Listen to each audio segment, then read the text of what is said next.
Hey YouTube, welcome to another episode of News in 2 Minutes, bringing you the news that you need to know every day. Let's begin. Regions of India are experiencing widespread power outages as striking power and utility workers join protests against the Indian government's decision to form a new state against the popular demand of the citizens.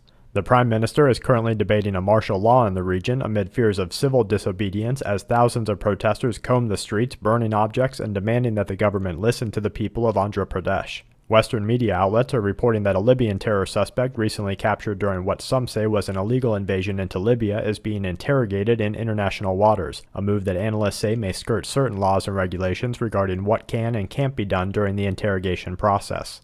The Afghanistan president marked the 12th anniversary of the US-led NATO invasion of Afghanistan by saying that he would not sign a deal with the United States until arguments over the country's sovereignty are resolved. The president went on to berate U.S. and British-led NATO forces within the country, saying that their missions have caused a great deal of suffering without delivering any real or legitimate gains. The Argentinian president, remembered as being part of a group of South American leaders that warned the United States may be able to give opposition leaders cancer, is having surgery for somewhat unexplained bleeding between her brain and skull. A senior Chinese official has urged the United States to take decisive steps to avoid a debt crisis and ensure the safety of the country's investments in the debt-stricken U.S. The official, speaking on behalf of the single largest U.S. creditor, warned that the clock was ticking on the time to make a decision and said that the threat of a default could hurt Chinese and American relations. Officials with the Social Security Administration are warning that benefits cannot be guaranteed if U.S. economic authorities do not raise the debt ceiling in the coming days, while social analysts feel that a failure by U.S. authorities to pay benefits would result in widespread disdain and social uncertainty, and so would likely never happen.